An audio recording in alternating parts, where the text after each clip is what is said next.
Salut les amis, aujourd'hui nous allons continuer la lecture de Fantastique Maître Renard de Roald Dahl et je vais vous faire du chapitre 11 jusqu'à la fin. C'est parti. Chapitre 11. Une surprise pour Dame Renard. Le renardeau courut le long du tunnel avec les trois poules grasses à de toute la vitesse de ses quatre pattes. Il était fou de joie. Ah, quand maman verra ça, sembla-t-il. La route était longue. La route était longue, mais il ne s'arrêta pas une seule fois. Il arriva en courant vers Dame Renard. Maman, s'écria-t-il à bout de souffle. Regarde, maman. Réveille-toi et regarde ce que je t'apporte. Dame Renard, plus affaiblie que jamais par la faim, ouvrit un œil et vit poulet. Je rêve, murmura-t-il, à refermer les yeux. Tu ne rêves pas, maman. Ce sont des vraies poules. Nous sommes sauvés. Nous ne mourrons pas de faim. Dame Renard ouvrit les deux yeux et se retourna. Mais, mon cher petit, se demanda-t-elle. Où diable? Où peut une murone bêtise? Bourdonnait le renardeau. Nous avons creusé un tunnel qui aboutit exactement dessous. Si tu voyais toutes ces poules grasses, et papa a dit de préparer un festin. Ils seront bientôt de retour. La vue de la nourriture semblait redonner des forces à Dame Renard. Oui, je prépare un festin, dit-il en se levant. Ton père est vraiment fantastique. Dépêche-toi, mon petit, et commence à plumer ses poules. Au loin, dans le tunnel, ce fantastique maître renard disait: Seconde étape, mes enfants. Ceci sera un jeu d'enfant. Tout ce que nous devons faire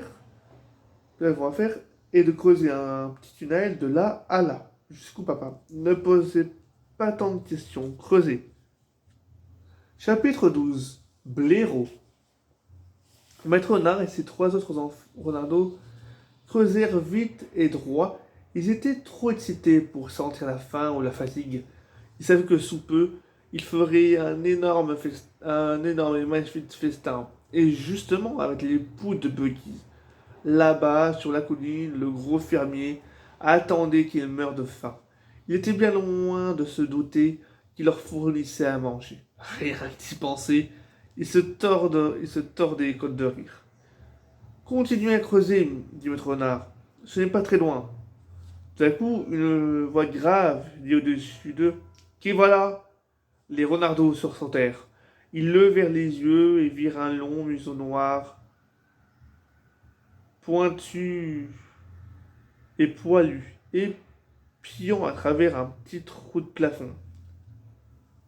Ah, blaireau, s'écria Maître Renard. Ce vieux renard, s'écria Blaireau. Mon Dieu, je suis content d'avoir enfin trouvé quelqu'un. Je creuse en rond depuis 3 jours et 3 nuits, mais je n'ai pas la moindre idée d'endroit où je me trouve. Blaireau élargit le trou du plafond et se laissa tomber à côté des renards. Petit Blaireau, son fils, se laissa tomber à son tour. Tu n'es pas au courant de ce qui se passe sur la colline, dit Blaireau tout excité. Le cas où la moitié de la forêt a disparu. Il y a des hommes armés de fusils dans tout le pays. Aucun de nous ne peut sortir, hein, même la nuit. Nous allons tous mourir de faim. Qui nous demanda Maître Renard. Nous, les amis fausseurs, moi, Top, Lapin, nos femmes, les enfants. Même Belette est obligée de se cacher dans mon trou avec son épouse et ses 6 petits. Que diable allons-nous faire, mon vieux renard? Je crois que c'est fini de nous. Maître Renard regarda ses enfants. Il sourit. Les enfants lui rendirent son sourire d'un air complice. Mon cher vieux blaireau, dit-il, tout ça, c'est de ma faute. Je sais que c'est ta faute, dit Blaireau, d'un ton furibond. Et les fermiers n'abandonneront pas tant qu'ils ne t'auront pas pris. Malheureusement, c'est-à-dire qu'ils nous prendront. Ça veut dire qu'ils nous auront tous. Nous, les animaux de la colline. Blaireau s'était s'assit et mit une patte autour de son fils. Autour de son pied. Nous sommes perdus, dit-il doucement. Là-haut, ma pauvre épouse est si faible qui ne peut même plus creuser un mètre. La mienne est non plus, dit Maître Renard, et pourtant, à l'instant même, elle prépare pour moi et mes enfants le plus succulent festin de poulet dodu et juteux. Arrête, hurla Blaireau. Ne me fais pas enrager, je peux pas les supporter. C'est vrai, s'écria Leonardo. Papa ne plaisante pas, nous avons des poules à foison.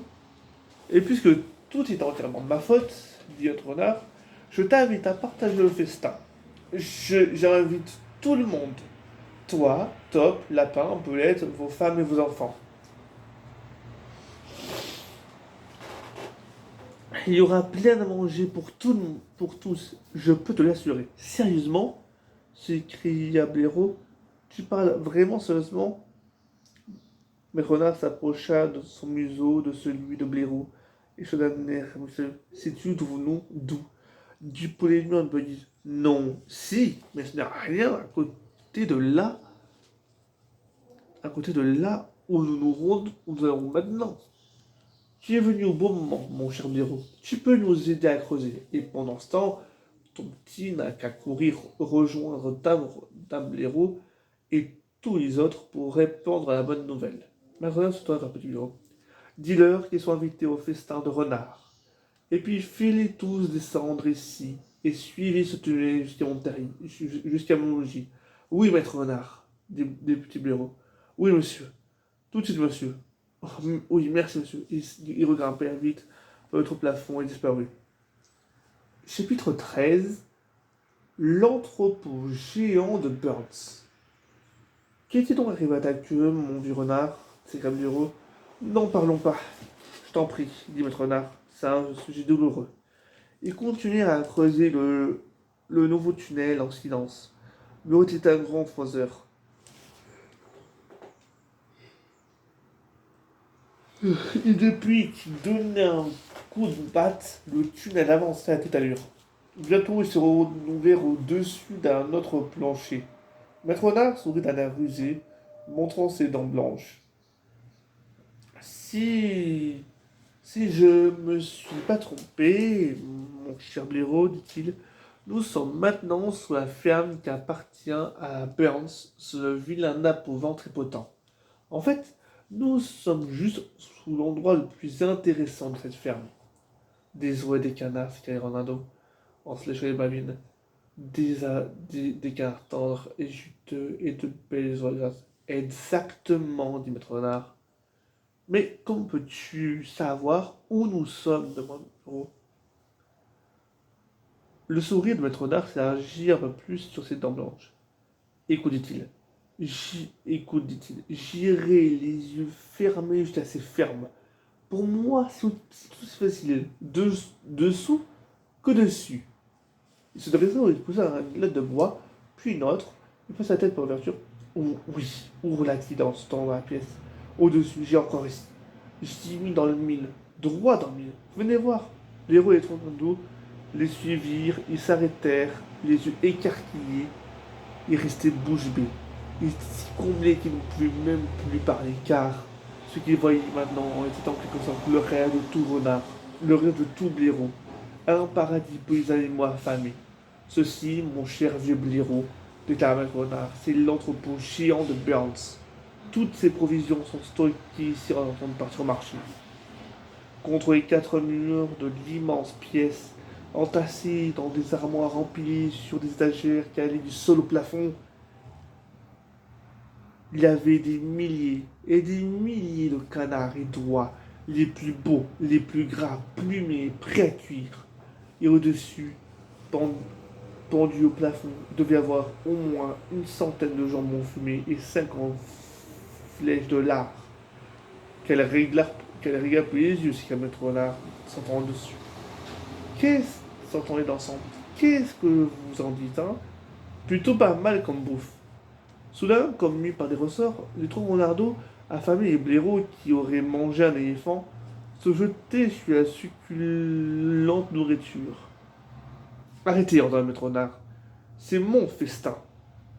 Aussi, c'est mon festin aussi. C'est mon festin. Aussi, c'est moi qui je serai.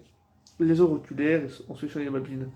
Maître Renard se mit à faire le tour de l'entrepôt Ils avons ce magnifique étalage de nourriture d'un connaisseur. Un fait de salive dégoulina le long de sa mâchoire.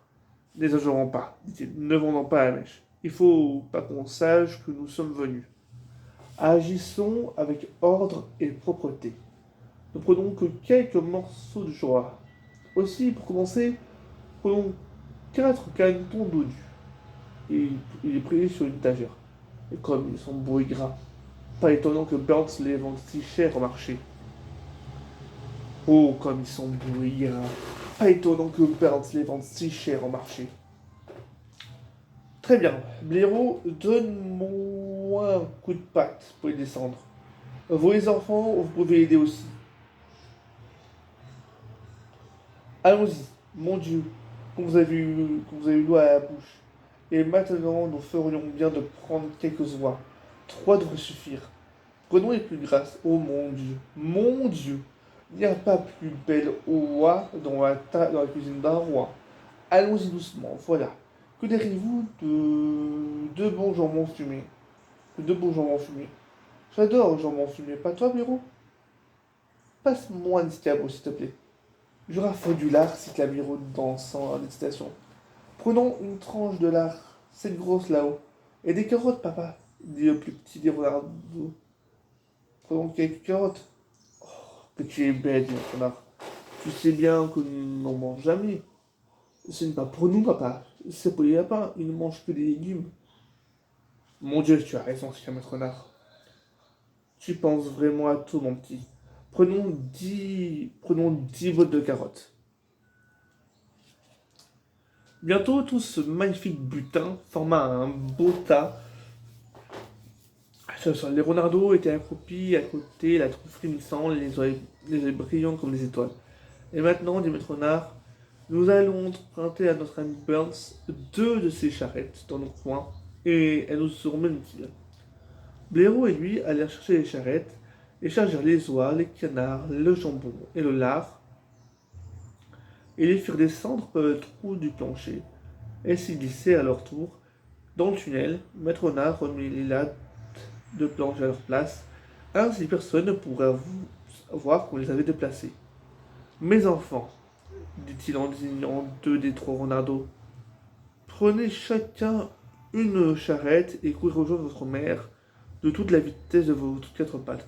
Dites-lui combien je l'aime, dites-lui que nous avons invité à dîner les familles Blaireau, Top, Lapin et Bulette, et que ce doit être vraiment un festin grandiose, et que nous reviendrons au logis dès que nous aurons fini à notre petit travail.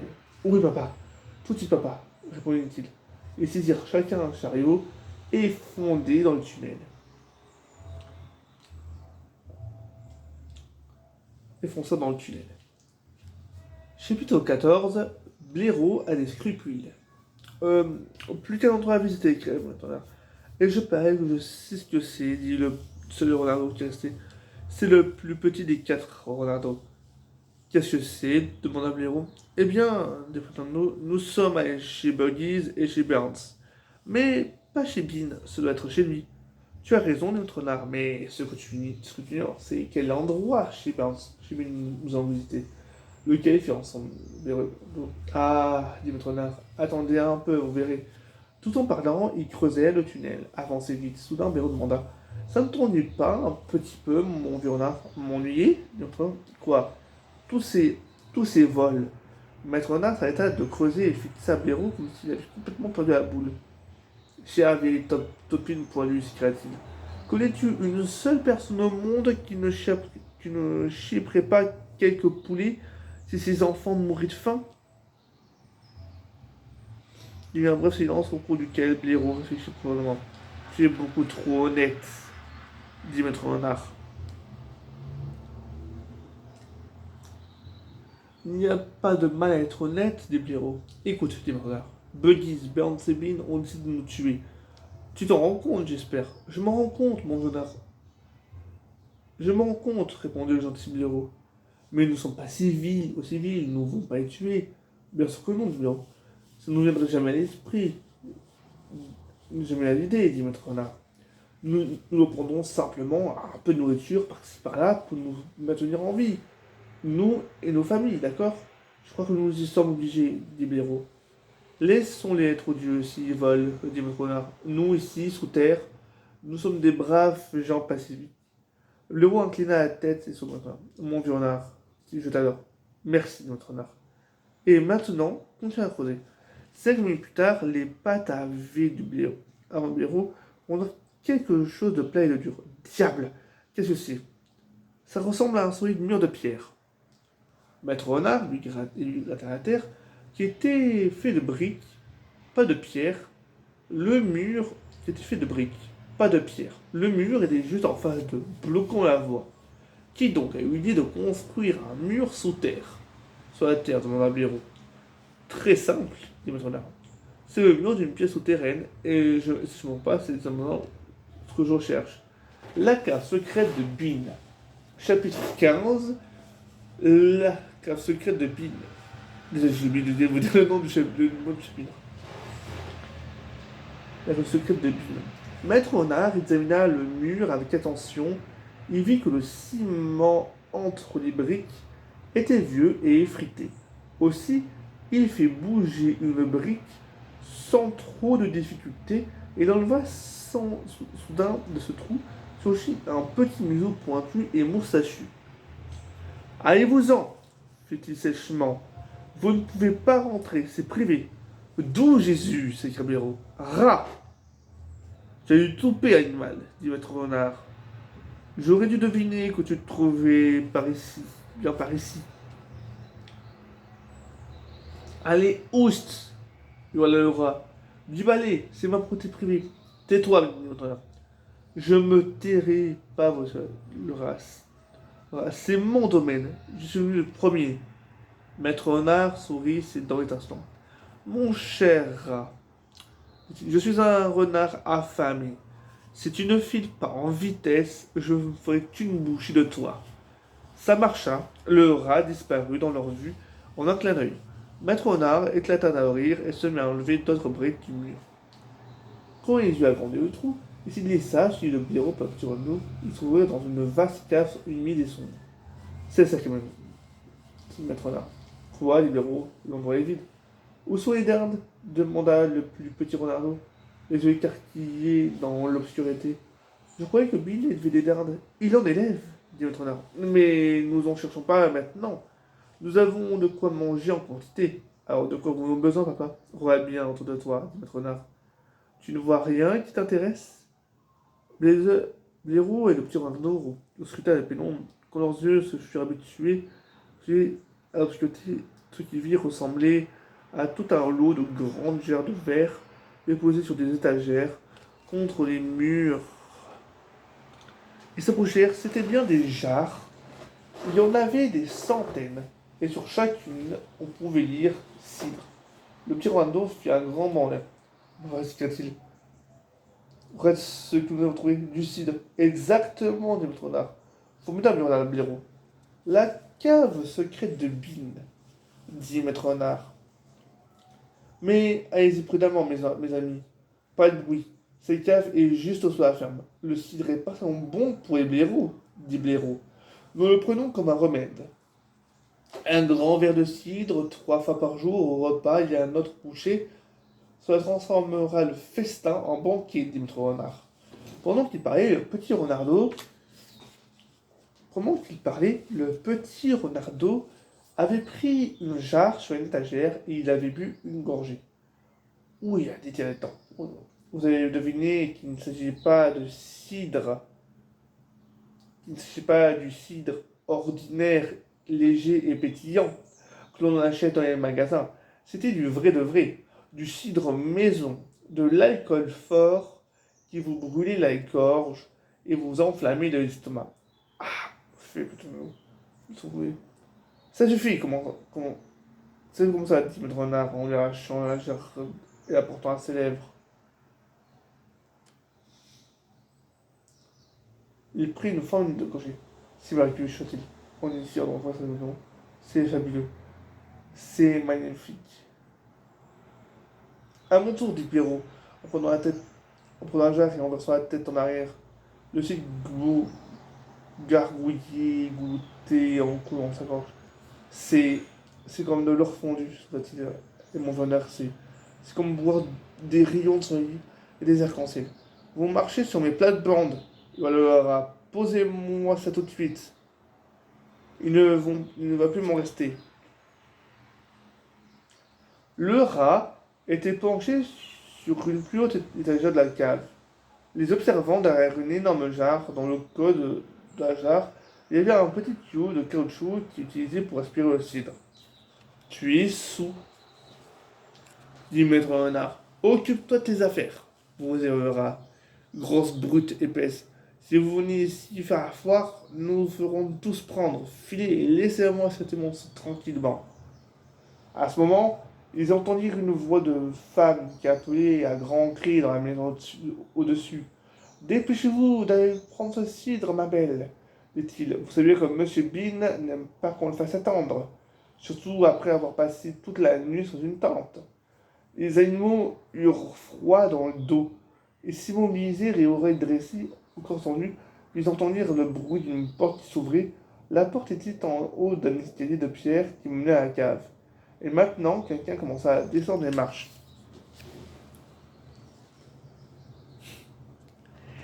Ils sont mis dans une situation, les copains, c'est un truc de fou. Chapitre 16, la femme. Vite, dit notre renard, cachons-nous. Biro et le petit Renardo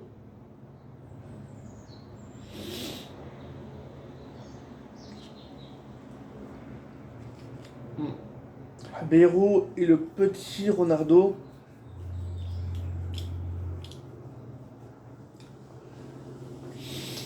Blaireau, le petit Renardo et lui bondirent sur une étagère, c'est-à-dire derrière une rangée de jarres de cidre. En regardant à la dérobée, ils virent une énorme femme qui descendit l'escalier. En bas des marches, elle fit halte, par la gauche et à droite, puis elle se tourna et se dirigea directement vers l'endroit où se cachait notre renard, Blaireau et le petit Renardo. Elle s'arrêta juste en face d'eux. La seule chose qui les séparait était une rangée de jarres. La femme était si près que notre renard pouvait entendre le bruit de sa respiration. Il restait un coup d'œil entre deux bouteilles qu'elle avait un rouleau de Combien, combien en veut-il cette fois, Madame Bean hurla la femme. Et du haut d'une marche, l'autre femme montait 12 trois jarres. Hier, il en a bu 4, Madame Bean. Oui, mais il n'en veut pas autant aujourd'hui. Parce qu'il ne va plus rester là-bas que quelques heures. Il dit que le renard sortira sûrement ce matin. Il ne peut pas y rester un jour de plus dans ce trou sans manger. Dans la cave, la femme étendit le bras et souleva une jarre. Il n'en restait plus qu'une entre la femme et celle d'aller chercher le maître renard. Je me réjouirai quand cette sale bête sera tuée et pendue à la porte d'entrée, cria-t-elle. Et à propos, Madame Bean, votre mari m'a promis la queue en souvenir. La queue a été mise en pièces par les balles, dit la voix du dessus. Vous ne savez pas? Elle est donc perdue? Bien sûr qu'elle est perdue. Ils ont tiré sur la queue, mais ils ont raté le renard. Oh zut, dit la grosse femme. Je voulais tant cette queue. Vous aurez la tête à la place, ma belle. Vous pourriez la faire empailler et l'accrocher au mur de votre chambre. Maintenant, dépêchez-vous avec ce cidre. Oui, madame. Oui, madame. Je viens, dit la grosse femme. Elle prit une de ses mouchards sur l'étagère. Tiens, on prend une autre. Elle va nous rapporter ça, maître renard. Elle sentit le corps du petit Renardo. Il sentit le corps du petit Renardo serré contre lui, tremblant de peur. Est-ce que 2 sera assez, Madame Bean? Ou dois-je en prendre 3? Mon Dieu, ma belle, ça m'est égal du moment que vous vous pressiez. Alors va pour 2, dit l'énorme femme en elle-même. De toute façon, il boit trop.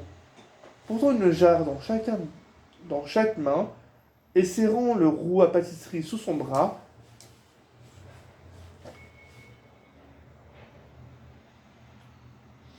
elle traversa la cave, au bas de l'escalier, elle fit halte et redescend.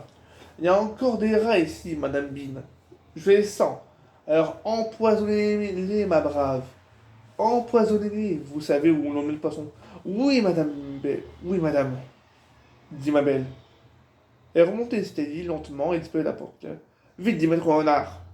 Prenons chacune jarre et filons. Le rat était debout sur sa haute étagère et cria. Qu'est-ce que je vous avais dit? Vous avez failli être pincé, hein? Vous avez failli vendre la mèche. Décampez maintenant, je ne veux plus vous voir dans les parages. C'est mon domaine. Tais-toi, dit maître renard. Toi, maître renard, tu finiras. Toi, dit maître renard, tu finiras empoisonné. Fataise, dit le rat. Je la vois mettre le poison de mon perchoir. Elle mourra jamais. Maître renard, blaireau et petit renardeau saisirent chacun du jarre et traversèrent la gare au courant. Salut rat, relancèrent-ils en disparition par le trou. Merci pour ceci, dit voleur, rata, pilleur, bandit, détrousseur. Chapitre 17. Le grand festin. De retour au tunnel, ils s'arrêtèrent et Maître Renard reboucha le trou du mur, et m'emmenait tout seul et remettant les briques à leur place. Quel cidre fabuleux! J'ai encore le goût à la bouche, ce rat qu'elle effrontait. Il est de mauvaise manière, dit Blaireau. Comme tous les rats, je n'ai jamais rencontré un rat bien élevé. Et il boit trop, dit Maître Renard en replaçant la dernière brique. Là, voilà, maintenant, à la maison pour le festin. Et ils saisirent leur jarre de cidre et partirent. Maître Renard était en tête, suivi du petit Renardeau, puis de Blaireau. Le long du tunnel, il courait. Tiens, le tournant menant à l'entrepôt géant de Burns. Tiens, le poulet numéro de Buggies. Et puis la longue ligne droite vers l'endroit où il le savait, d'un renard les attendait. Continuez, mes enfants, hurla Maître Renard. Nous y sommes bientôt. Pensez à ce que nous attend à l'autre bout. Voilà ce qui devrait réconforter la pauvre Dame Renard. Son nom Maître Renard chantait une petite chanson. De retour à manger, je vais retrouver Manu. Elle dansera partout dès qu'elle a bu un petit coup de cidre doux. Blaireau se mit à chanter lui aussi. À moitié morte de faim, Dame Blaireau est mal en point, mais elle renaîtra tout à coup, dès qu'elle aura bu un petit coup de cidre doux. Ils chantaient encore dans le dernier tournant, quand ils tombèrent sur le spectacle, le plus merveilleux et le plus sonnant qu'ils avaient jamais vu. Le festin venait de commencer. Une grande salle à manger avait été creusée dans la terre, et au milieu, assis autour d'une énorme table, il y avait pas moins de 30 animaux. Dame Renard et les 3 renardeaux, Dame Blaireau et les 4 petits blaireaux, Top, Dame Top et les 4 petits tops, Lapin, Dame et les 5 petits lapins, Belette Dame et les 6 petites belettes.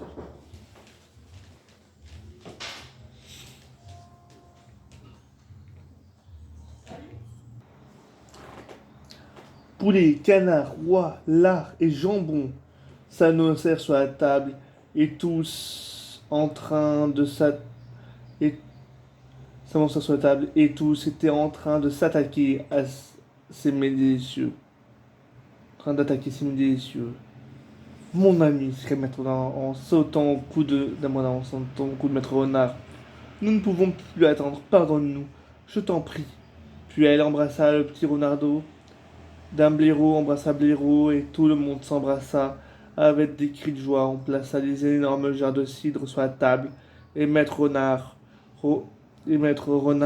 Blaireau et le petit Renardeau s'assirent avec les autres. Vous vous rappelez sans doute qu'aucun n'avait mangé une miette depuis plusieurs jours. Ils avaient une faim de loup.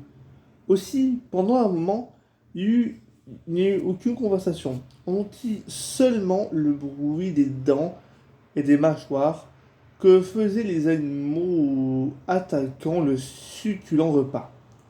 À la fin, l'héros se mit debout, leva son verre de cidre et s'écria: un toast, je veux que vous leviez tous ce que vous portez. Je veux que vous leviez tous et que vous portiez un toast à notre cher ami qui nous a fait qui nous a sauvé la vie aujourd'hui, Maître Renard. À Maître Renard, criait en chœur, en levant leur verre. à Maître Longue Vie, à Maître Renard. Longue vie à Maître Renard. Alors, Dame Renard se mit mon sociopathe. Je ne veux pas faire un discours, je veux seulement dire une chose. Mon mari est fantastique. Tout le monde appelait épouse des Viva, puis Maître Renard va. Puis, puis, puis Maître Renard se leva. Ce repas délicieux commençait dans le silence qui suivit. Il y eut une forte irritation. Il y eut des rires et d'autres applaudissements. Ce délicieux repas, mes amis, continua-t-il, nous est gracieusement offert par Buggies, Burns et Bean, autres Viva et autres établissements. Et je souhaite que vous en ayez profité tout autant que moi. Il y a encore une colossale irritation. C'est meilleur dehors que dedans, dit Blaireau. Merci, maître Nard, avec un large sourire. Mais maintenant, mes amis, soyons sérieux. Songeons à demain, et à après-demain, et au jour suivant. Si nous sortons, on nous tuera. Vrai, vrai, criait-il. On nous tuera avant que nous ayons fait un maître, dit Blaireau. Exactement, dit maître Nard. Mais, de toute façon, qui désire sortir? Nous détestons l'extérieur. L'extérieur est plein d'ennemis. Nous sortons seulement parce que nous y sommes obligés pour chercher des vivres pour nos familles. Mais à présent, mes amis, nous allons nous organiser différemment. Nous sommes à l'abri dans un tunnel qui mène aux 3 meilleurs magasins du monde. Oui, c'est vrai, le héros. Je les ai vus. Et vous savez ce que ça signifie, dit Maître Renard? Ça signifie qu'aucun de nous n'aura plus besoin de sortir. Une agitation, des murmures dans l'assistance. Donc je vous invite tous à continuer à rester ici, avec moi, pour toujours. Pour toujours, qu'a-t-il? Mon Dieu, c'est merveilleux. Et la bonne dit, ma chérie, pense un peu. Nous ne tirerons plus jamais dessus de toute notre vie. Nous construirons un petit village souterrain, dit Maître Renard. Avec des rues, des maisons, de chaque côté. Des maisons individuelles pour les familles blaireaux, top, lapins, belettes et renards. Et tous les jours, j'irai faire des courses pour vous tous. Et tous les jours, nous mangerons comme des rois. Les vivats qui suivirent ce discours durèrent plusieurs minutes.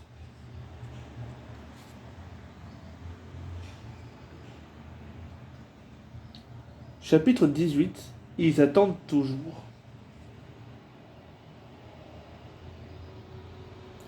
Buggies, Burns et Bean étaient assis devant le terrier du renard, à côté de leur tente, leurs fusils sur le genou.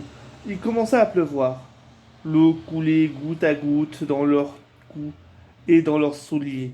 Il ne restait leurs souliers, dans leurs coups et leurs souliers. Il ne restera plus très longtemps maintenant, les Buggies. La baie doit être affamée, dit Burns. C'est vrai, dit Bean. Il va sûrement sortir d'un moment à l'autre. Tenez vos fusils en main. Après assez près du trou, ils attendaient que le renard sorte. Et autant que je sache, ils attendent toujours.